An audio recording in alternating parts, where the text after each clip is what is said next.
And really, one of our big roles is to support folks who are doing place-based, asset-based, or gifts-focused work in communities across the country.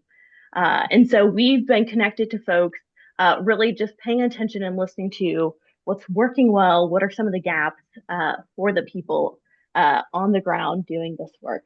And as you can imagine, funding has been one of those big topics of there's really large grants, right, that we're not eligible for.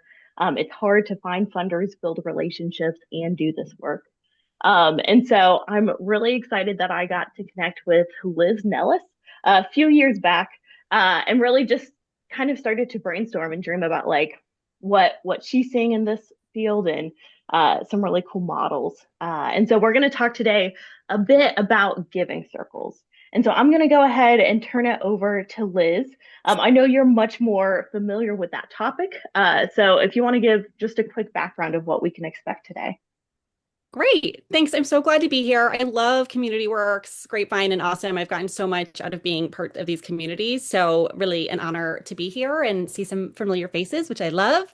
But my name is Liz. I'm based in New York and my background is in New York City philanthropy. But recently I've been an independent consultant for nonprofits and trying to focus on kind of social connection and connected communities lately. And while I'm not an expert in giving circles, there's so much alignment with all of those interests and giving circles. I find myself talking about them a lot and joining, trying to be a part of it however I can. So I'm going to really briefly define giving circles and a little bit of my impressions of them, but then we'll get to the experts, Emily and Jesse, who are here from Grapevine and Awesome, and they're going to share in much more detail, what giving circles are and their, the ways they support them. So very quickly, I'm going to share my screen to define giving circles. This is from Grapevine. I think this is a helpful visual. Giving circles are an example of collective giving. Donors create a group to pool their donations, and then everyone who donates collectively nominates or selects nonprofits to receive or be awarded those pooled funds. And typically this happens cyclically. People pool donations as a community, identify nonprofits, vote on nonprofits, give those grants, and then start over. So the collective, the community building and the learning and the impact gets to happen on a continuous basis. Just really briefly, circles can be large or small. They can meet virtually or in person. They might be connected based on a cause, right? Lots of people who care about hunger or the arts, or they might be connected as an affinity group, women in Atlanta and tech, for example. I'm lucky enough to be a part of Awesome Foundation New York City, and I use Grapevine's amazing platform to pilot a giving circle about initiatives that foster connection in New York City. And I just think these giving circle models kind of flip for traditional philanthropy on its head in a helpful way, and it's really an example of community-driven philanthropy. So how is this relevant to place-based community building? Giving circles can be done in so many ways. It can be folks gathering around their kitchen counter or at a coffee shop or in a conference room, thinking about what they care about, pooling their dollars, learning about potential solutions and investing in those solutions. So it's really people who are not waiting around for traditional funders or big grants to solve problems. It's folks getting together and learning and investing in solutions that are near and dear to them. Sometimes a giving circle might be supporting an initiative across the country or globe, which is also great. But often it's really supporting needs and issues, in folks' backyards. So all that to say, super excited for y'all to hear more from Emily at Grapevine and Jesse at Awesome. And so, Megan, I'll kick it off to you to kick it off to them. Awesome. Thank you. We might use the word awesome a lot, and it's also just part of my vernacular. And so just a warning about that.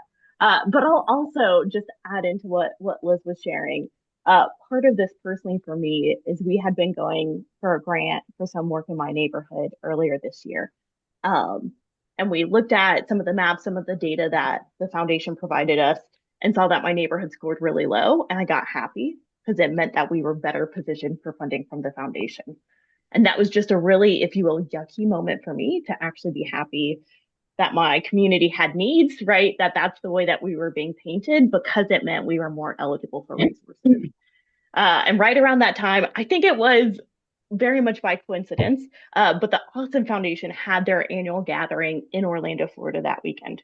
And so I really was just kind of thrown into this very different model of like, what is awesome in our community and how can we support that? And so that's really right, exactly what Liz said. We think this really aligns with a lot of resident driven gifts based work. And so that's why we're highlighting Emily and Jesse today. And I'm going to let them introduce themselves. Jesse, if you want to go first, just tell us a bit about who you are and how did you get involved with the Awesome Foundation? Sure. Nice to see everyone. Megan, nice to see you again, virtually.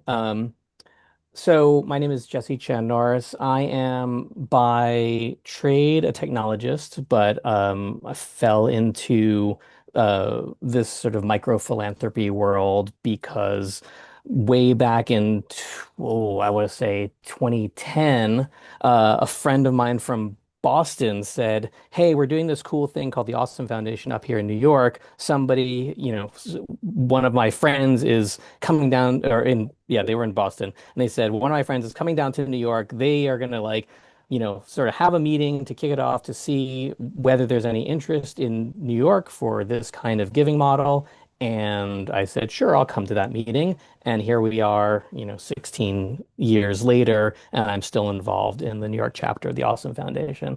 And one of the most interesting things I think about the Awesome Foundation is our chapters are very much this sort of like, don't ask for permission, kind of just get started model of giving, where again, somebody said, "Hey, I want to start a chapter in New York," and they started a chapter in New York, and here we are, 16 years later. We've been giving out money, $1,000 a month every month since then.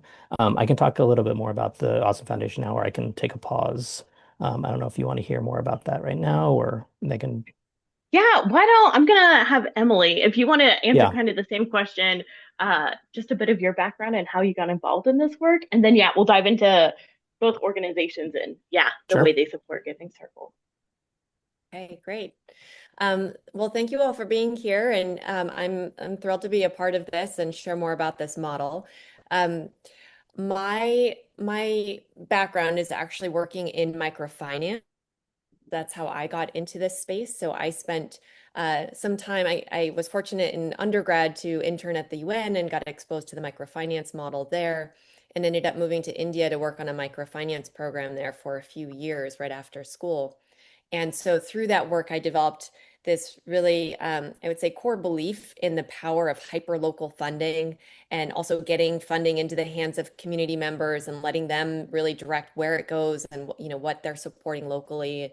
Um, and so that's, I would say, a core experience for me that led me down this path with giving circles.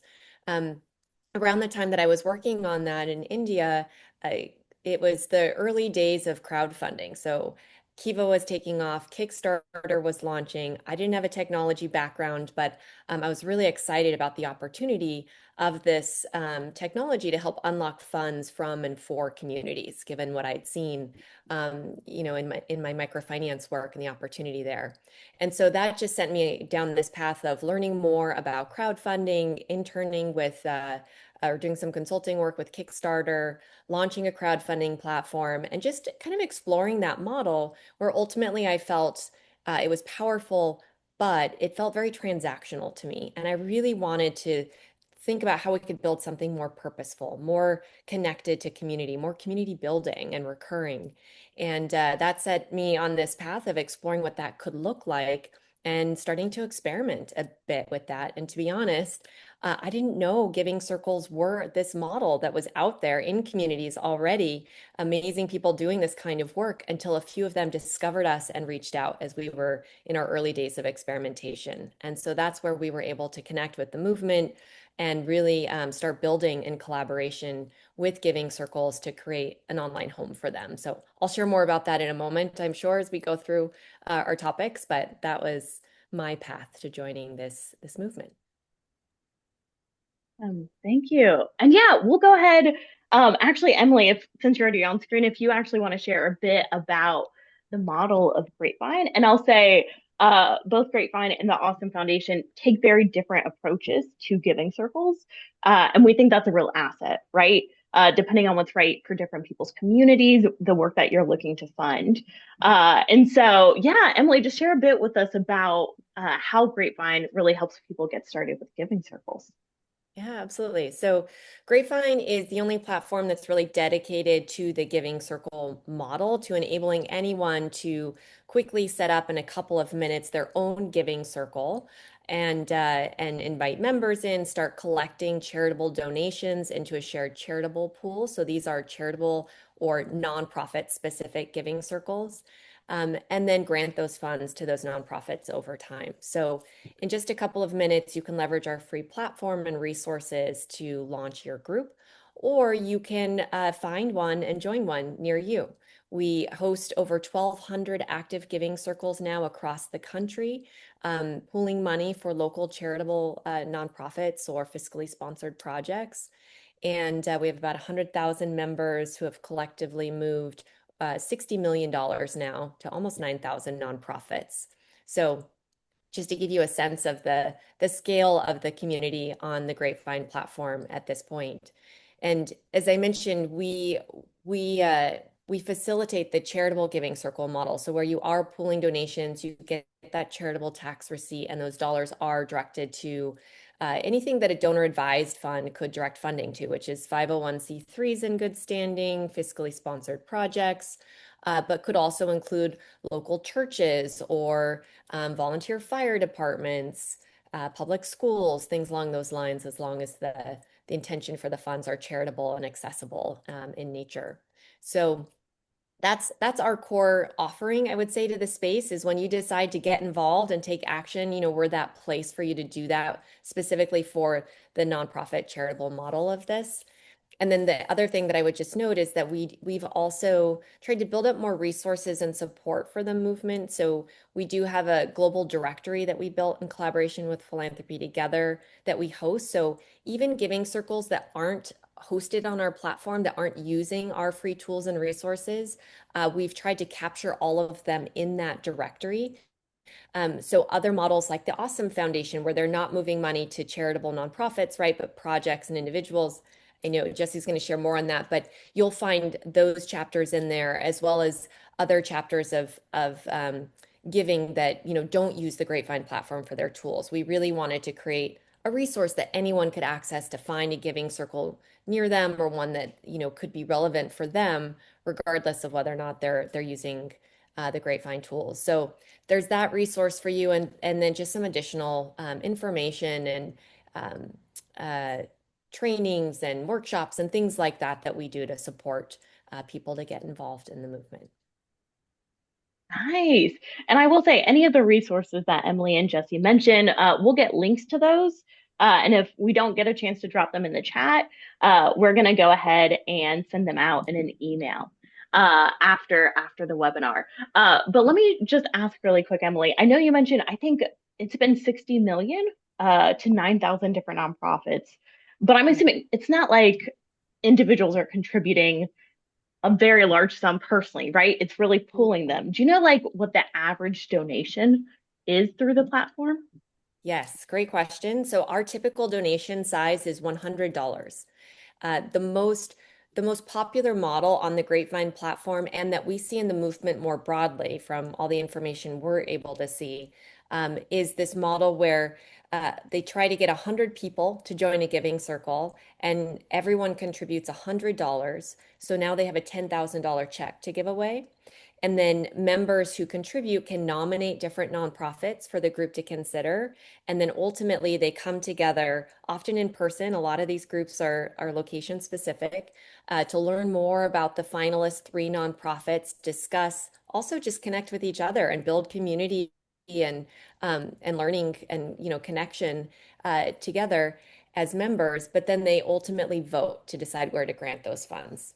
And so that's a model where each member, they're doing that actually every quarter. So each member is donating roughly the cost of one lunch per month, right? So $30+ a month, but collectively they're moving $40,000 per year to four different nonprofits. Great. Thank you so much. All right, Jesse, tell us a bit about the Awesome Foundation and how y'all support giving circles. Oh, Jesse, I think you're on mute. Yeah, absolutely. So the Awesome Foundation is an interesting model. Like I said, we've been around since, or a particular model has been around since I think the first chapter was founded in 2009. And we're kind of the inverse of a giving circle.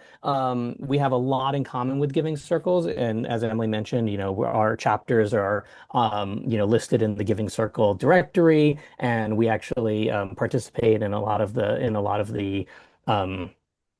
the discussions about giving circles as well, because there's so much in common. The way that the Awesome Foundation chapters generally work is that we have a every chapter has a board of approximately 10 people. Each person kicks in $100, so very similar in size to sort of the standard giving circle that you might see on Grapevine. Each trustee contributes $100. We pool that all together into $1,000 grant on a month-by-month basis, and then we'll make one $1,000 grant to a project that we think is awesome. Typically, our chapters are location based. And so, this will be like, Liz and I are part of the New York chapter of the Awesome Foundation, but we have chapters all around the world. We have 68 chapters around in 9 different countries right now. And collectively, those chapters have given out almost $8,000 or almost have made grants to almost 8,000 different projects since, the first chapter gave its first grant in 2009. And so the way that our uh, granting typically works is that we actually receive applications in on a month by month basis. And every chapter operates sort of autonomously. I can talk a little bit about how the New York chapter works, which is that we receive applications projects in New York City, and we'll review them on a month by month basis. The nice thing about Awesome Foundation chapters in general is that a couple of things. One is that we are typically not limited to nonprofits. Again, some chapters choose to operate more in like a sort of traditional giving circle model. They might say, okay, we're only going to give to nonprofits in our area, but that's not a requirement, certainly of how we operate. The New York chapter does not, so we will fund anything from you know a art projects to we've made a grant to a guy who's building a dragon skateboard because it was going to be really awesome. And one of the nice things about the model is that we're sort of unencumbered by this sort of limitation of having to fund a nonprofit. And so our focus can be more broadly on really what makes a community more awesome. And again, that's really defined by the chapter itself. The other interesting thing about how the Awesome Foundation works is that, as I said before, the New York chapter came about because there were 10 people that got together and we wanted to start a chapter, and so we did. And just a few months ago, I ran to a friend of mine who I hadn't seen in years and years and years. We started talking about the Awesome Foundation. He was like, "Oh, you guys are still going. That's so great." I said, "Yes." He said, "Yes, I've done similar work in my community, but, sort of piecemeal." I said, "You should start a chapter." And this was, I think, on a Friday night. By Monday morning, he had found 9 other people to participate, and they are all of a sudden had a chapter in their community. They got up on our website and they were, making grants the next month. And so the Awesome Foundation is really a sort of bottom up, similar, to any giving circle. But if you have, you and 9 friends and you want to give out $1,000 a month to things to make your community more awesome, we welcome that. Great. And I know part of how I ended up even at the Awesome Foundation annual conference was really like wanting to understand what this could look like as a neighborhood or even kind of supporting this work. And I just want to highlight one of the things in, I think, one of my conversations with you is you mentioned the great thing about this being place-based, right? And it's in, I mean, I met folks who were in very rural communities, very urban, but you see the impact. If you can get 12 projects in a year, it starts to build momentum. And so I just wanted to highlight that part as well, is like really being able to build and see kind of some tangible impact in a community over a year. Yeah, I think All right. that's absolutely right. Perfect. All right. Well, Jesse, we're going to stay with you since you're on screen. But tell me a bit about uh, some of the awesome things about this approach, and specifically that work of like getting 10 folks together, doing those $1,000 grants. But what are some of the challenges as well?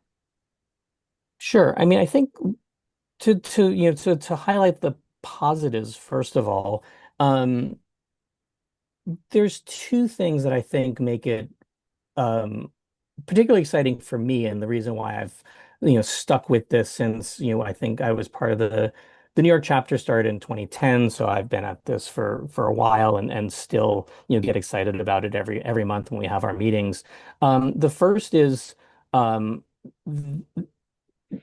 our model, because I think I should highlight our grant application. If if people on this call are used to sort of the traditional grant application, pages and pages of questions, impact statements, things like that. Our application is three questions. It's what's your idea? How are you going to use the money? And who are you?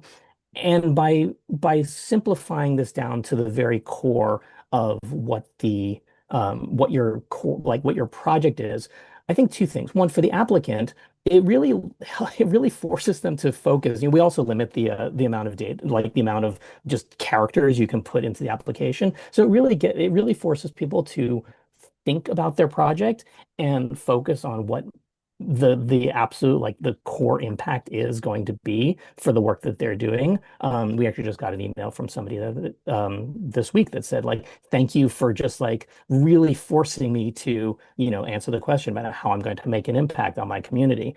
The other is because we are not limited by nonprofit status and things like that. For people who have an idea, who are just at like sort of the most nascent form of their idea. They have a great idea, they have the will to get it done, they just needs a little bit of money to get things started. We can go from application to getting Venmo or Zelle, or just a bag of cash in their hand, uh in a month and a half. And so we can move very, very quickly, in a way that, a lot of larger nonprofits just aren't able to.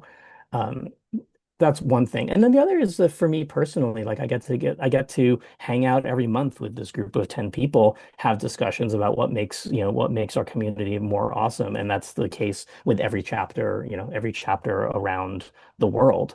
Um,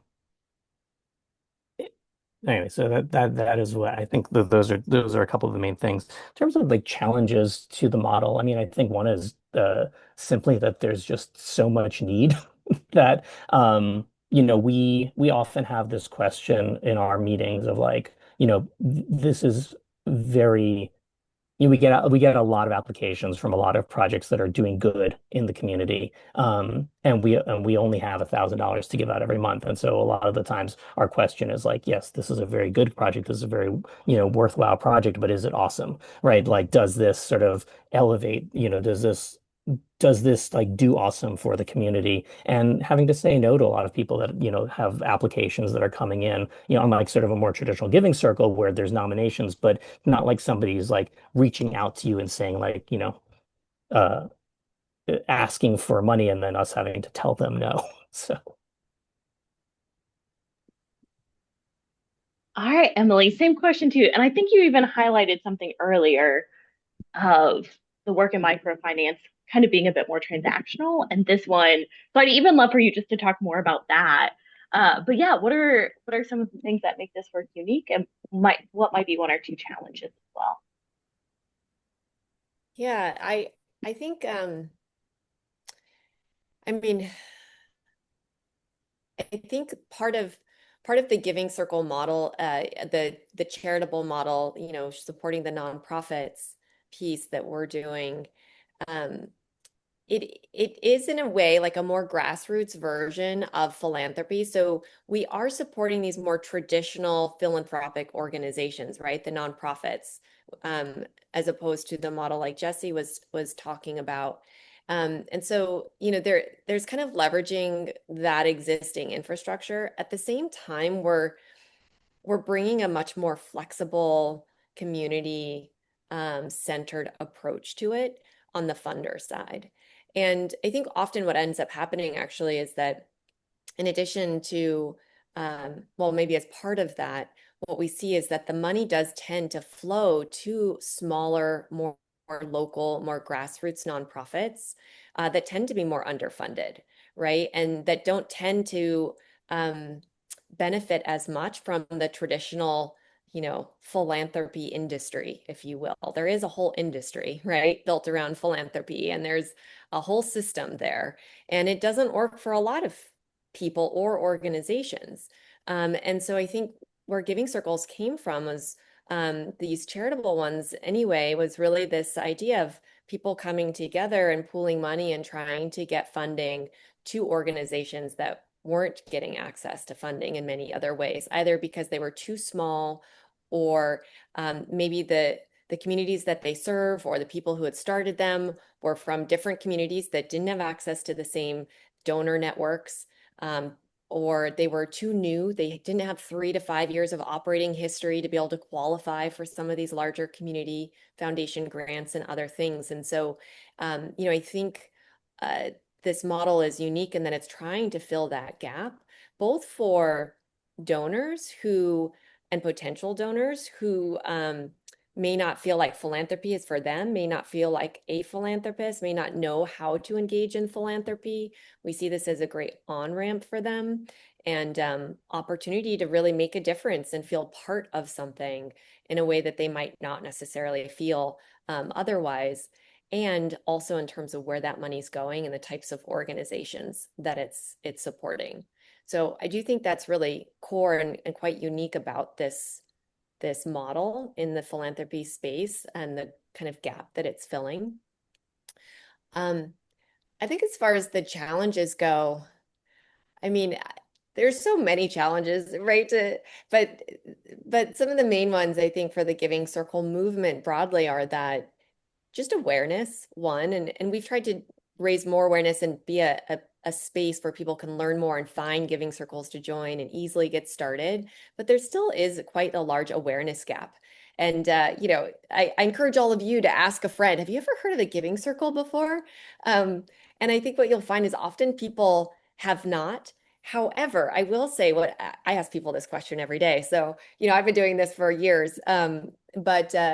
But what I am starting to see is that more often now I hear, "Oh yeah, I think I have, but can you tell me more? I don't exactly know what it is, but I feel like there's more and more awareness out there now, and that's been a lot of effort from a lot of people in this sector, trying to raise awareness and let people know this model is out there and help get them connected.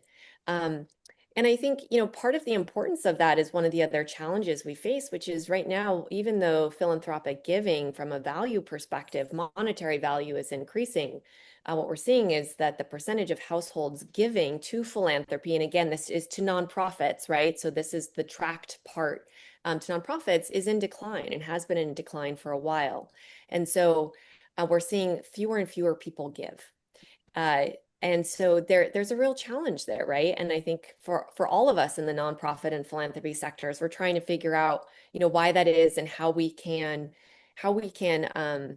combat that. Because even though there's more money moving, if the money's only moving from the wealthiest people, then it's flowing to the things that they want to fund, and this is not just about the money, but it's also about where the money's going. And if we want to fund things that we think are important to us and to our communities, then it's important that, our voice is part of the decision making around where money goes. So I would say that's another kind of broader challenge that we face, but also that this model is kind of designed to help address. Absolutely. And I'm going to throw a question that I did not prep y'all for, but just wondering, one of the things that I hear a lot talking, even to small nonprofits that did not get any federal funding, is that the federal cuts last year are impacting them. Because a Yes. lot of the smaller the places they went to are now having some of those larger organizations that were getting federal funding coming to Mhm. them. So I'm just curious, over the past 12, 16 months, have you seen any changes both in like how many applications you're getting, or even are we seeing um, the same response in like more giving circles pop up? Like what have been some of those changes over the past year? Well, I'm happy to just jump in and continue on that, Jesse, and then pass it to you if that works. But yes, we've definitely seen, uh, impacts, and those take a few different shapes. So one, certainly we saw a number of new giving circles being created by community members in direct response to things that were being unfunded or under attack in some way or another. And very specifically, some groups starting giving circles for this community or that cause that they felt was needed their support, and in a way it was like, we want to move money, but we also want to organize our community around this and show people that we value this and, we want to support this work. So we certainly saw a lot of that popping up on the platform. The other thing that we saw is a lot of nonprofits reaching out. So that same question, have you heard of a giving circle? I ask nonprofits that all the time too. A lot of them, most of them have not. Again, that's starting to change. But I think what we really started to see that beginning to change earlier last year. And what I've been seeing is a lot of nonprofits and fundraising professionals right now having a mandate to go out and find alternative sources of funding and discover and test additional alternative sources of or ways of fundraising. And I think that's really driven a lot of their interest and awareness of giving circles. We've created a lot of resources for them, and we do trainings for them now as well, and to try and meet that need, where they're both trying to identify giving circles and figure out how they can effectively cultivate and hopefully, raise funding from them over time, as well as they're also trying to figure out how can they create their own version of a giving circle that will support their work. So essentially creating a recurring donor community, right, that is kind of modeled on the giving circle framework, but with all the money flowing to their organization, or some of the money, excuse me, because some of them are actually looking to collaborate and create a giving circle model with a handful of nonprofits where they're sharing the funds, but they're building this community together, which is a really fun, more nascent model, but I hope we'll see more of over time. On our side, there have been two things that we've noticed. So one in the for the New York chapter specifically, it used to be that a lot more of our applications were coming from individuals, small teams, arts organizations that may not be nonprofits yet, but we're just getting started. In the last several months, we've been seeing a lot more applications from just more traditional nonprofits that in the past may have looked at $1,000 grant and said like that's not really part of our that's not really part of our funding strategy because it's just such a small amount of money. And now they're looking at it program by program by program that may have gotten cut and are applying to us for specific programs, but like within the larger nonprofit itself. On the other side, we actually have a couple of chapters that are operated as initiatives of nonprofits, especially there's a couple that there might be a nonprofit that's sort of like I know that one chapter, I believe in Pennsylvania, operates as a initiative of like a local art space, sort of like art maker space kind of thing. And they have found that their entire staff has been cut because the organization that they got all of their funding from had their budget cut. And so I believe that they're still doing Awesome Foundation grants, but it's really impacted sort of the people that can review the grants and everything else. And so we're sort of seeing it from both sides. Uh, within the Awesome Foundation. Yeah. Thank you guys for sharing those insights. I know it took us a bit off, but yeah, I think that's really helpful because even I'll ask you guys to share stories from your work of some projects you've been able to fund in a minute. Uh, but I think one of the things that I'm taking from this conversation as well is in bringing individuals together, right? Like they're raising funds, but they're also having to decide where those funds go to, right? What's awesome, what's helpful in their community. There's a lot of civic muscle that's being built. And so I did just want to do a quick plug. I think one of the things in there is also like, how do we practice neighborhood-based democracy and decision making? And so if anyone's interested, we're actually hosting a webinar in just a few weeks. Ian Campbell's on this call talking about decision making in community building work. And so if that's a question that's also coming up for you, uh, yeah, we will have an entire webinar just focusing on what that looks like. But yeah, so really quick and not really quick because I think this is going to be one of the most impactful things. Uh, but if y'all wouldn't mind, just share a story of one or two of the projects that were able to be funded through your model.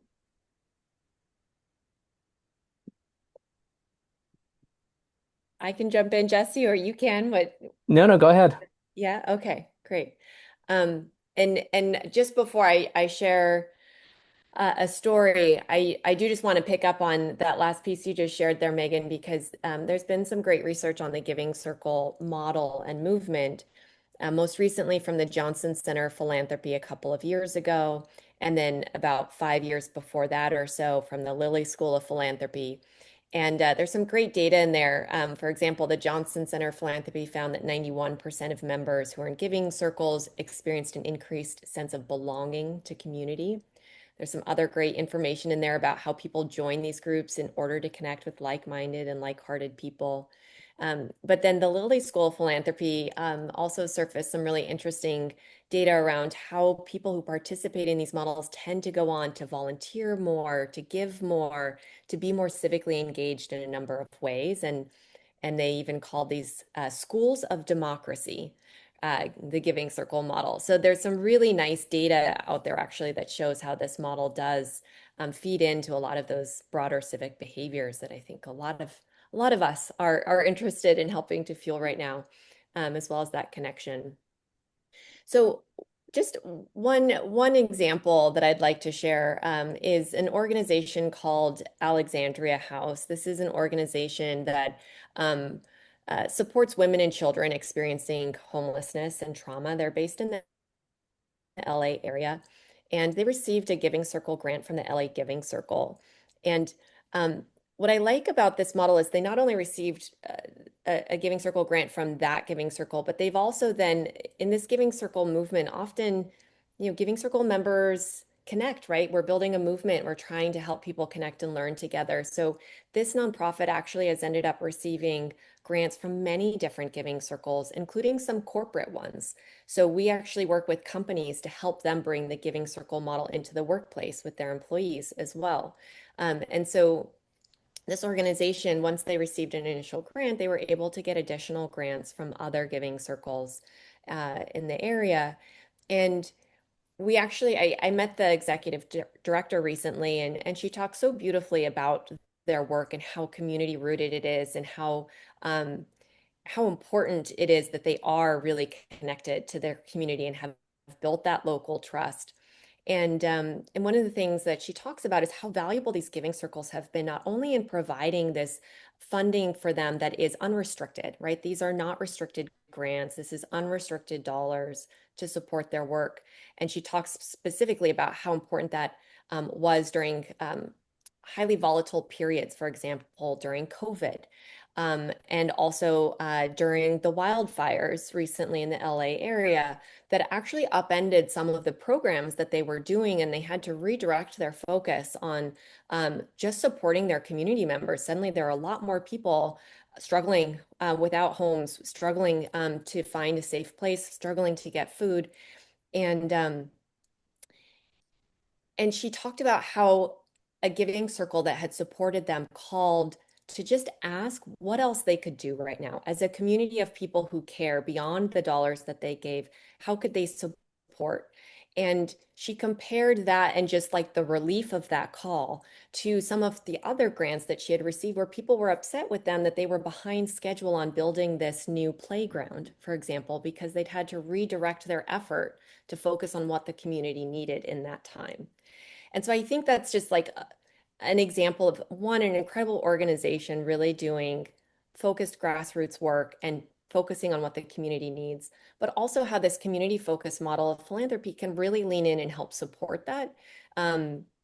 In times where things happen and people need to be flexible, and that's not always possible or not always the model that philanthropy has chosen, or enabled. So anyway, that's one. There are many others, but that was a recent one, given my meeting with the executive director and her sharing some of the value that she's seen from this model directly. Jesse, I'll pass it to you. Thanks. I'm super tempted to talk about this project that comes up all the time um called the Sandwich Club Summit, because it was really just sort of pure joy, and the example of a thing that may never have been funded by any other organization. It was really just a group of people that really loved sandwiches, and they wanted to have a day-long summit to talk about sandwiches, and we gave them money, and I attended, and it was an amazing day where people talked about like gingham as the appropriate like sandwich, pattern to accompany sandwiches and whatnot. But I'm not going to talk about that. I just, I actually felt like I had to give them a shout out. One of the projects that I think about a lot, because it really solidifies for me sort of the reason why $1,000 can go so far, with an organization, with like a person who has passion and idea, is this organization that at the time was called, or the project of the application that came in was called the New Neighbors Clothing Partnership. And it was really just one person who was running an organization that was real. I don't even know if it sort of elevated to organization at that point. It was really just they matched newly arrived refugee families in New York with local families who could pass hand-me-down clothing from their own children to these new families. And their model was very interesting because they weren't collecting clothing donations, having to warehouse it all and then distribute it to families. Their whole goal was to match families to families. A family that had, kids similar but like slightly older than their own, so that they can help them navigate not only from a clothing and hand-me-down perspective, but also just navigate the school system and navigate the community and like, resources for their kids. So we gave them a grant because at the time their needs were very simple. They were growing, and in order to have more of their volunteers get certified, they needed to pay for like public transportation to get them to and from places. They needed to get these people to the certifications with the city to make sure they're an official like city partner. And they needed money to do that. And so we gave them $1,000. They did that. And the most interesting thing, though, is that this organization is still going strong. It's now called the New Neighbors Partnership. I just checked them out on ProPublica. They have, $500,000 in revenue now, annually. And I remember, like, we gave them this one grant, and and that was in 2019. And so, over the past 7 years or so, they've grown up into this organization that is still sort of keeping to this, their core mission of what we originally funded. And a lot of times, just being able to tell somebody, this group of 10 people believes in what you're doing. We're giving you some money, but really we're giving you support, and we're telling you like, you've got this, you can do this. And we've seen this over and over and over again, with the projects that we've given grants to, is that just telling somebody sometimes, we believe in you, go make this thing happen, is worth far more than just the money that we can give them. Man. Okay. I don't know, but I think Stephen had a comment about social capital and financial capital, and this really brings them together. But as y'all were sharing those stories, just like fire emojis, 100, like, yeah, I'm getting all the feelings from how powerful this work is, right? Because a lot of what we're talking about, uh, it's both like what is equitable giving? How can we fund the projects that matter to us? What's impacting our communities? Uh, but yeah, it's also how are we there for one another, supporting each other. And so what I'm going to do, I know we've had a ton of questions in the chat. So Liz, I'm going to turn it over to you, and then we'll leave maybe just 1 or 2 minutes at the end. And then we're going to end by asking Jesse and Emily about what's one piece of advice or next step that you would encourage folks to take. Thanks so much. And thanks for asking questions, folks. Some of your questions I think were answered, but we'll try to get to the rest. So Mark asked, any insight on how much time for admin oversight and record keeping is needed to run a giving circle on a weekly or monthly basis? So I know y'all might have very different answers, and there are many different answers, but Jesse, you want to kick us off? Yeah, For from Awesome a Foundation? Yeah. yeah, from the Awesome Foundation perspective, uh, the main thing that the main time suck not time suck the main use of time on a monthly basis is reviewing the applications that come in. We one of the interesting things about the Awesome Foundation that I don't think I've used the phrase yet, which is very important, is that Awesome Foundation makes no strings attached grants. While we will support our applicants in while we'll support our grantees in any way we can, we do not require them to come back and give us reporting and things like that. And therefore, we also don't require, there's very little oversight because like we're not like reviewing applications, making sure that the funds are being used in the right way. So from the Awesome Foundation perspective, if you want a really low lift way of doing it, just give people money and then don't ask them how it went. Um, which I love that, Jesse, because the version of that in the philanthropic community is trust-based philanthropy, which is a core tenet of giving circles and this side of things as well. We do invite the nonprofits to share thank you notes and updates if they'd like, but there's no requirement and yeah, on our side. As far as the amount of time it takes, I mean, it's not a satisfactory answer, but it definitely does depend on the group and, what kind of model you're starting and how you want to run it, how quickly you want to grow it, all of those things. I will say though, you really can set up a giving circle page on Grapevine and begin inviting members in and get started in just a few minutes. And we typically, when we talk about that most popular model I mentioned, where it's a quarterly model, that is a model where that was one of the first models we started supporting at Grapevine. And when we talked to leaders, these leaders would be it was a part-time job, right? I mean, it was 10 to 20 hours sometimes. Well, maybe not a week, but it definitely, on a monthly basis because they were tracking all of these things with spreadsheets and collecting donations and organizing events and all of that. When we were helping Giving Circles take it kind of to help jumpstart Giving Circles in different communities where they didn't yet exist, we were suggesting to leaders that they spend 3 to 5 hours a quarter.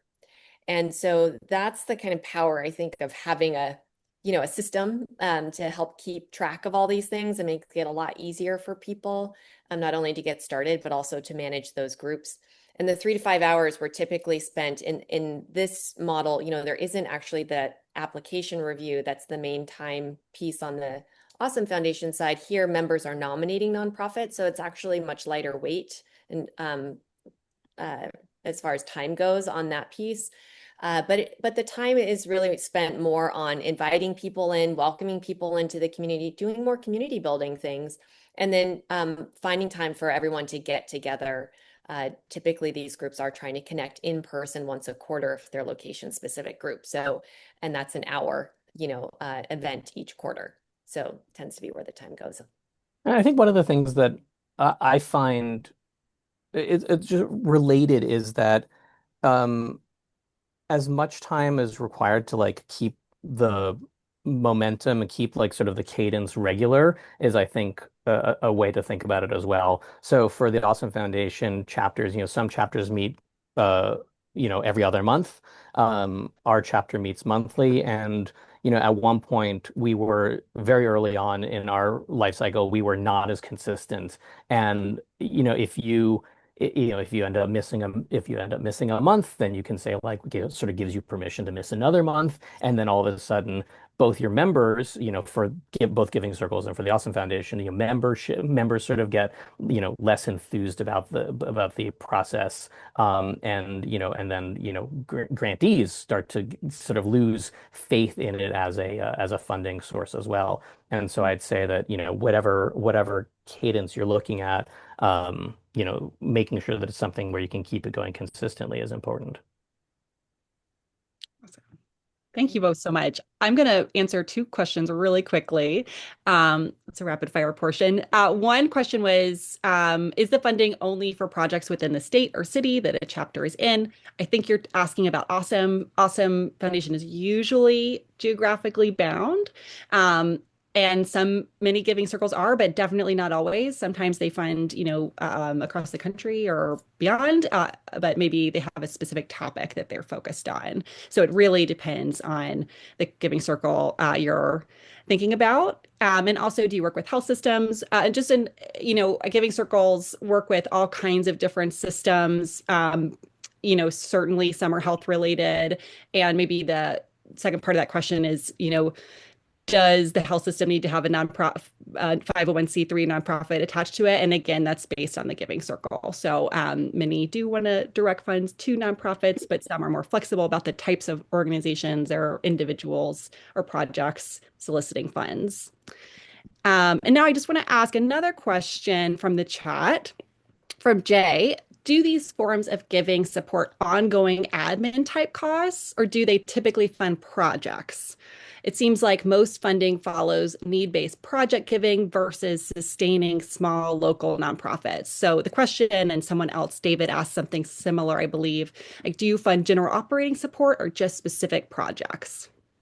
I know that for the Awesome Foundation, and the interesting thing about, I think, all forms of like give micro, especially like these sort of smaller giving models, is that it all depends on how you want to operate, right? So the New York City chapter, we prefer to fund things that are projects, I think almost selfishly, because like we get more excited about things that are like project based, where we could like see the thing that is happening. But there are no, at least for Awesome Foundation chapters, there are very few rules. And so, if it was very important for like for a chapter to like sort of fund those sorts of things, then like go to town. Yeah, and I think in the Giving Circle nonprofit side of things, this is actually, I would say, like a core value of the Giving Circle movement is to provide general operating unrestricted grants to smaller local nonprofits. And often I would say when a nonprofit is nominated, there can be like, oh, there's a particular reason, right? They're looking to expand in this way, they're looking to do that. And so it is often the case where those questions come up, what are they looking for funding for? But the grants themselves are typically just a general operating support and often not attached to any particular program at all, but just wanting to recognize and support the continued good work in the community. All right. Well, thank you both so much. If you guys are up for it, I think some folks did not get their questions answered. If you want to put your contact information in the chat, you can. And we'll send out a follow-up email with additional resources, some new tools that are just launching, like neighbor microgrant opportunities. But I do want to close, just final question for y'all, Emily and Jesse. If someone's really resonating with what you're saying, yeah, what is one next step or one resource that they should check out? Yeah, I can kick us off on that. So I would say if you are really resonating and you're interested in starting a giving circle, go check out this link and you can get inspired, and you can in a couple minutes just start your draft giving circle. You don't have to launch it today, but taking that first step, creating that draft, that will help you just start to get into the flow. We'll send you resources from there to help you take those next steps. And I'll also drop the directory, the Giving Circle directory into the chat as well. If you're thinking, actually, I think I might want to find and join one and get a little more experience that way first. That's what a lot of people do. So please do that. I'll drop that in the chat as well. I just posted a link to the Awesome Foundation Start a Chapter link. The Awesome Foundation welcomes anyone that wants to support their own community through this model. Again, we encourage people to at least get a group of people together, like your founding board together, of trustees who would be willing to contribute $100 a month, at least, at least for the first 6 months or so, just to make sure that you have enough interest. But really, like, once you have enough people, that's a chapter. And so it's a lot of fun. It is a great way to support your local community. It's very, very sort of low stress and low, I would say, low effort, but huge impact for your local community. And I'm happy to talk to anybody about what it would look like in your own community. Well, man, thank you both so much. If you've got any questions, if you're interested in starting a giving circle or a chapter of the Awesome Foundation, please reach out to Jesse and to Emily. I'll also say one of my favorite parts of these calls is you just get to be in the same room with other people who are also trying to figure out, how do I support this work in my community? And if you don't want that to end in the next 60 seconds, go ahead and join the Community Building Hub. That's our online space, open 24/7 for you to ask questions, celebrate what other folks are doing in their community, and get some cool resources. But I'm going to go ahead and end our call. Again, Jesse, Emily, Liz, huge thank you for the work you're doing, how you're supporting others, and really championing this grassroots movement in communities across the country. All right, I'll let everyone go, but hope y'all have a wonderful rest of your day. Thanks Thank so you so much, much. everyone. Thanks Thank you. all. Thank you. Thanks for having